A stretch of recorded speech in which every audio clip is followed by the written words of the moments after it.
Bom, a Tribuna do Norte entrevista agora Marcelo Almoedo e André Almoedo, eles que são os pais do jovem Alan, né, que faleceu, foi vítima de um acidente de trânsito no dia 27 de fevereiro. Os pais são criadores da campanha Trânsito na Paz, que visa justamente aí conscientizar os jovens, né, para esse problema, o problema de dirigir em alta velocidade e se envolver em acidentes automobilísticos. Vamos conversar aqui com eles para saber, o acidente aconteceu em fevereiro e aí vocês entraram em campo, né, um mês depois, com essa campanha Trânsito na Paz. Como é que tem sido esse trabalho? O que é que vocês podem dizer depois desses meses de trabalho? Como é que foi? Como é que está sendo? Qual o objetivo foi alcançado dessa campanha? Como é que foi? Não, veja bem, essa é uma campanha que eu creio que não tem objetivo a ser alcançado. Por quê? Porque é uma campanha para sempre. É uma campanha, jovens estão chegando, jovens estão pegando maneiras de agir, né? E pela ausência, eu digo até da família ultimamente, pelo trabalho árduo que os pais estão tendo, e estão esquecendo de acompanhar seus filhos. Então esse é um trabalho que nós temos que fazer constantemente. Isso vai desde do preliminar a nível de cidadania, respeito aos outros, respeito ao próximo e respeito principalmente à vida. Então é um trabalho que não tem como parar. É um trabalho que deve ser incutido. Por sinal, tem uma lei que já deve ser, nós vamos levar para Dilma, presidente Dilma, para ser sancionada, que é uma lei que obriga as escolas a colocarem a matéria de cidadania e trânsito no currículo escolar. Porque nós vemos que, hoje em dia, trânsito é um problema de saúde pública. Nós perdemos atualmente no Brasil, na média de 60 mil jovens por ano, na faixa de 20 a 30 anos, certo? Se a gente for computar, é mais do que uma perda de uma guerra. Nós temos uma guerra declarada, basta o quê? Boa vontade dos nossos governantes para que vistam a camisa, realmente façam jus pelo que eles foram eleitos e corra atrás disso, porque nós vamos diminuir o excesso de pessoal nos hospitais, nós vamos baixar o custo operacional dos hospitais se a gente fizer uma campanha preventiva. André, a senhora como mãe, a gente ouve muito dizer que a dor da mãe num momento desse, de um acidente, da perda de um filho é muito grande, é maior inclusive do que o pai, assim. Eu percebi que a gente tem 9 meses, né, à frente de qualquer pessoa, porque é impossível que diga que o amor de um pai numa gestação, ele até ama, mas não tem o mesmo amor, né? Eu digo que essa onipotência foi dada por Deus, que Deus deu pra gente 9 meses para escolher. Você pode fazer o que você quiser com essa criança. Se eu bebesse, se eu fumasse, se eu fizesse qualquer coisa, eu iria fazer mal ao meu filho. Então, eu acho que daí vem essa ideia de que é o maior, porque o conhecimento antecede a qualquer pessoa, a intimidade, né? O cordãozinho da gente não corta naquele momento em que há o parir, né? Porque quando você dá a luz, que costuma se dizer aqui no Nordeste, né? Fulaninho deu a luz. Na realidade, quando você tem um filho, quem lhe dá a luz é ele, né? E como é que foi transformar esse amor, né, na luta, nesse empenho, nessa causa? Como é que foi transformar esse sentimento, né, de amor que você tem pelo seu filho nessa causa tão nobre?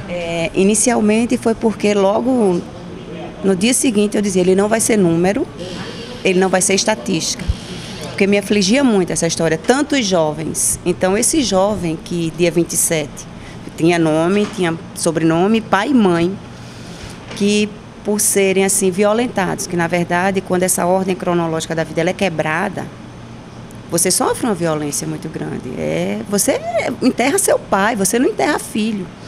Então você olha assim e diz, gente, essa dor não pode continuar. Outras pessoas, já que eu estou passando, é tipo assim, preservação, um sentido de preservação da humanidade, você passa a ter uma sensação altruísta, porque de uma hora para outra, você tem uma visão muito macro do que é dor, do que é família, do que é vida. E eu ainda tenho 2 filhos.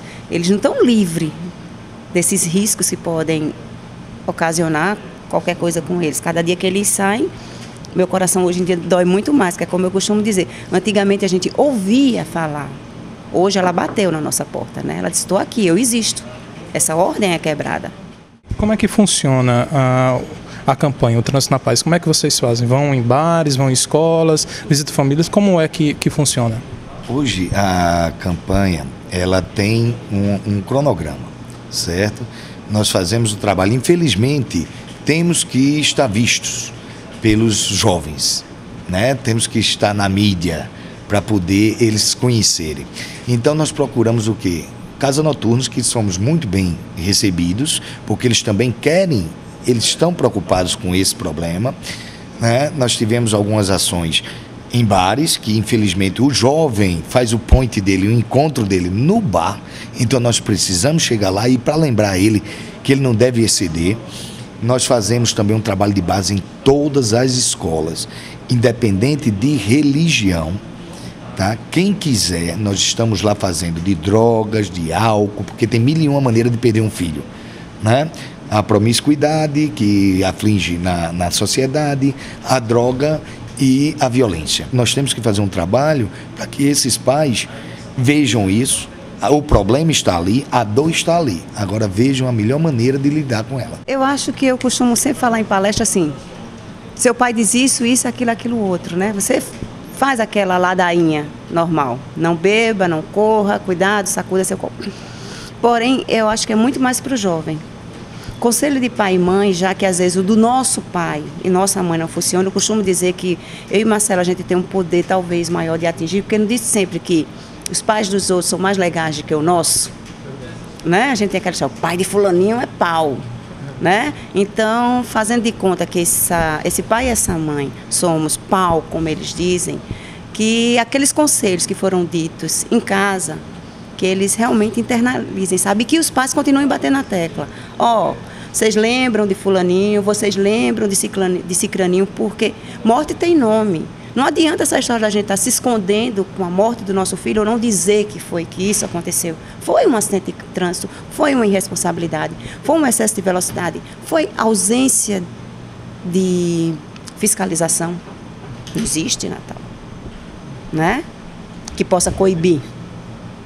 Não existe medo de um menino desse dirigir ou de sair de um bar. Não existe a possibilidade de ser pego, né? E que não adianta o seu filho ou seu filho de quem quer que seja, porque se ela chega, né? Eu disse ontem, mandei até um tweet dizendo que não vamos abraçar postes, né?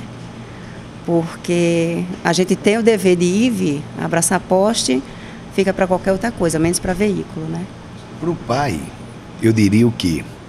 Nessa hora de educar, ele quebre. Ele não eduque filhos, eduque amigos. E quebre essa barreira de... É mico sair com o pai.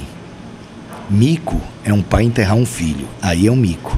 Então, ele tem que fazer o seguinte. Ele tem que trazer o filho para a amizade. Ele não levante a mão para educar. Levante essa mão para dar um carinho e mostrar ao filho o que é certo e o que é errado. E ao filho, ele... tente se garantir, não pelo que a sociedade exige dele, de ter o telefone top, o carro top e a roupa de marca. Ele tem que se garantir pelo que ele é e não pelo que ele tem.